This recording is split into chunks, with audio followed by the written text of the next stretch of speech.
इस वीडियो में हम डिस्कस करेंगे अपने थर्मल फिजिक्स सीरीज का next topic zeroth law of thermodynamics. जैसा कि आप लोग जान रहे हैं, अभी हम लोग बीएससी फिजिक्स में थर्मल फिजिक्स को कवर कर रहे हैं और थर्मल फिजिक्स के सीरीज में मैं ऑलरेडी 6 टॉपिक पे वीडियो बना चुका हूं। आप लोग जाके हमारे प्लेलिस्ट में, वहां प्लेलिस्ट में जाएंगे तो आप लोग को वहां पे थर्मल फिजिक्स ब्रैकेट में बीएससी फिजिक्स करके एक सेगमेंट मिलेगा। वहां पे जाकर आप लोग बीएससी फिजिक्स के थर्मल फिजिक्स सेगमेंट के सभी वीडियो को देख सकते हैं। इसके अलावा बीएससी फिजिक्स से जुड़े और सभी भी कंटेंट वहां पे प्लेलिस्ट में या फिर आपको हमारे चैनल पे मिल जाएंगे। हमारे सारे नोट्स बाइलिंगुअल होंगे, हिंदी और इंग्लिश दोनों में होगा, जो कि आपको बिल्कुल प्रॉपर तरीके से पढ़ाया जाएगा। आपके यहाँ एग्जाम चाहे सब्जेक्टिव हो चाहे ऑब्जेक्टिव, उससे फर्क नहीं पड़ता। अगर आप हमारे चैनल पे रेगुलर वीडियो वॉच करते हैं और हमारे वीडियो को देखकर आप तैयारी करते हैं, हमारे कंटेंट को अगर अच्छे से सीखते हैं, तो चाहे पेपर सब्जेक्टिव हो चाहे ऑब्जेक्टिव, आप बहुत ही अच्छे मार्क्स के साथ अपना बीएससी पास करेंगे। तो शुरू करते हैं हम लोग इसी सेगमेंट में, यानी जो थर्मल फिजिक्स का जो सेगमेंट है उसमें अगला जो टॉपिक है वो है जीरोथ लॉ ऑफ थर्मोडायनेमिक्स, जिसको हम लोग उष्मागतिकी का शून्य कोटि नियम कहते हैं। तो अभी किसी भी प्रकार का स्टेटमेंट या लैंग्वेज पढ़ने से पहले जरा सा आप इधर फिगर पे ध्यान दीजिए और मैं क्या समझा रहा हूं उसको ध्यान से सुनिए। जल्दबाजी करने की कोशिश मत करिएगा, क्योंकि अगर आपका पेपर ऑब्जेक्टिव हुआ तो आपको काफी डिटेल में चीजों को समझना पड़ेगा। और अगर आप नोट्स बनाने में जल्दबाजी करेंगे तो जो मैं चीजें जो माइन्यूट डिटेल्स बता रहा हूं हो सकता है वो आपसे मिस हो जाए। तो इधर ध्यान दीजिएगा। मान लीजिए कि दो सिस्टम है, एक सिस्टम है ए और दूसरा सिस्टम यहां पे है बी। अब ये जो दोनों सिस्टम ए और बी हैं, ये आइसोलेटेड सिस्टम है। ध्यान से सुनिएगा, ये आइसोलेटेड सिस्टम है, ठीक है। यानी ए और बी के बीच में एक एडियाबैटिक वॉल होगा। एडियाबैटिक वॉल मतलब रुद्धोष में दीवार। ये एडियाबैटिक वॉल जिन भी दो सिस्टम के बीच में होता है वो उनको आइसोलेट कर देता है। मतलब ए और बी जो है वो आपस में न तो एनर्जी का एक्सचेंज कर पाएंगे और न ही मैटर का एक्सचेंज कर पाएंगे। यानी ए और बी आपस में न तो पदार्थ का आदान प्रदान कर पाएंगे और ना ही ऊर्जा का, क्योंकि ए और बी को हमने क्या माना है, आइसोलेटेड सिस्टम। तो इनके बीच में ये एडियाबैटिक वॉल है। अब एक और सिस्टम मैं मान लेता हूं सी, और ये जो सी सिस्टम है वो ए के साथ क्लोज्ड सिस्टम बनाता है, ठीक है। जो ए और सी जो है वो आपस में क्लोज्ड सिस्टम है और बी और सी भी आपस में क्लोज्ड सिस्टम है। तो क्लोज्ड सिस्टम का मतलब ये हुआ कि ए और सी आपस में एनर्जी का तो एक्सचेंज कर लेंगे, लेकिन मैटर यानी पदार्थ का एक्सचेंज नहीं कर पाएंगे।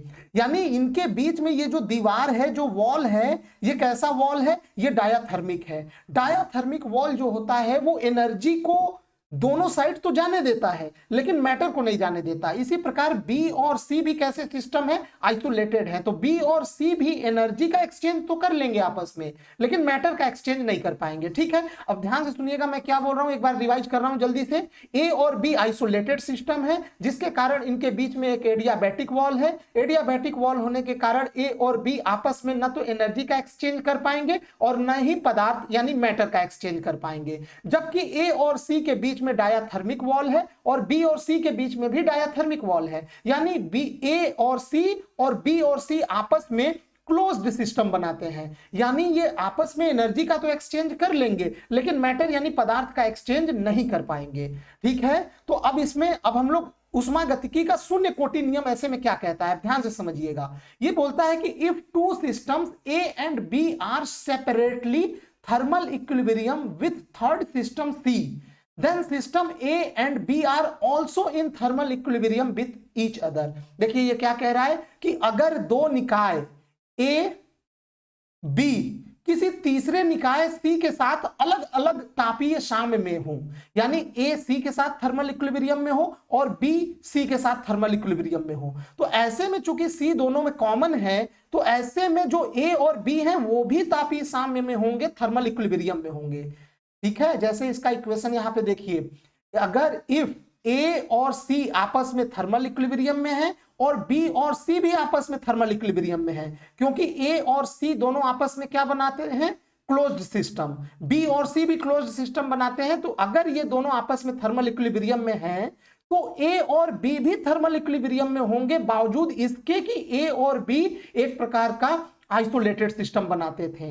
अब चूंकि आइसोलेटेड सिस्टम बनाते थे तो इनके बीच में किसी भी प्रकार का एनर्जी का एक्सचेंज नहीं हो सकता था ए और बी के बीच में, लेकिन बावजूद इसके ए और बी भी थर्मल इक्विलिब्रियम में होंगे क्योंकि ये अलग अलग सी के साथ थर्मल इक्विलिब्रियम में है। यही जीरोथ लॉ ऑफ थर्मोडायनेमिक्स कहता है कि यदि दो निकाय ए तथा बी अलग अलग किसी तीसरे निकाय सी के साथ तापीय साम्य में हो तो ऐसे में निकाय ए और बी भी तापीय साम्य में होंगे। ठीक है, अब ये कैसे हो गया? क्योंकि ए और बी में तो किसी भी प्रकार का कोई एक्सचेंज नहीं होना चाहिए था क्योंकि ये आइसोलेटेड है। तो देखिए इनके बीच में जो एक्सचेंज हुआ है वो वाया सी हुआ है, यानी कहीं ना कहीं ये जीरोथ लॉ ऑफ थर्मोडायनेमिक्स ये चीज कहने की कोशिश कर रहा है कि भले ही ए और बी आइसोलेटेड हैं लेकिन ए और सी और बी और सी आपस में क्लोज्ड होने के बावजूद इन तीनों में कोई तो ऐसी प्रॉपर्टी है जो तीनों में सेम वैल्यू रखता है, और वो वैल्यू क्या है? टेम्परेचर। टेम्परेचर ही इनके बीच में वो प्रॉपर्टी है जो सेम वैल्यू रखता है, और इसी कारण ये तीनों इक्विलिब्रियम में है आपस में। यानी जीरोथ लॉ ऑफ जो थर्मोडायनेमिक्स है ये कहीं ना कहीं टेम्परेचर मेजरमेंट का एक बेसिस तैयार करता है। ठीक है, उष्मा गतिकी का जो शून्य कोटि नियम है वो तापमान के मापन का एक आधार तैयार करता है। यानी आपके एग्जाम में अगर पूछे कि जीरोथ लॉ ऑफ थर्मोडायनेमिक्स जो है वो किससे जुड़ा हुआ है तो वो टेम्परेचर से जुड़ा हुआ है। Zeroth law of thermodynamics temperature के मेजरमेंट का एक बेसिस यानी आधार तैयार करता है। अब और कुछ पॉइंट्स इसमें देख लेते हैं। This law says that all system in thermal equilibrium with one another have a common property having same value for all of them. This property is known as temperature.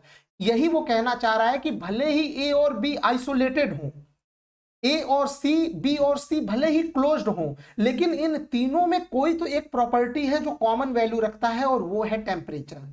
ठीक है, तो यहां पे मैंने ये शॉर्ट फॉर्म में बनाया हुआ है कि यदि if all system are in thermal equilibrium that means, इसका मतलब हुआ all system have same common temperature T. यदि सभी निकाय थर्मल इक्विलिब्रियम में हैं तो इसका मतलब सभी के पास सेम टेम्परेचर है। इसका उल्टा भी सही है, यदि if all system have same common temperature that means, इसका मतलब हुआ all system are in thermal equilibrium. इसका मतलब है कि अगर उनके सभी मान लीजिए तीन सिस्टम ए, बी और सी हैं, उनके तापमान अगर सेम है तो इसका मतलब वो तीनों आपस में थर्मल इक्विलिब्रियम में हैं। और इसका उल्टा भी सही है, अगर सिस्टम ए बी सी अगर थर्मल इक्विलिब्रियम में है तो इसका मतलब उनके बीच में एक ऐसा प्रॉपर्टी है जो कॉमन होगा और वो प्रॉपर्टी है टेम्परेचर। इसीलिए कहा जाता है जीरोथ लॉ ऑफ थर्मोडायनेमिक्स जो है वो टेम्परेचर के मापन का आधार तैयार करता है, यानी वो सीधे सीधे टेम्परेचर से जुड़ा हुआ है। ठीक है, आई होप आपको ये अच्छे से समझ में आया होगा टॉपिक। अगर आपको समझ में नहीं आया तो आप एक बार और इसको रिवाइंड करके इस वीडियो को देख लीजिएगा, आपको प्रॉपर अच्छे से समझ में आ जाएगा।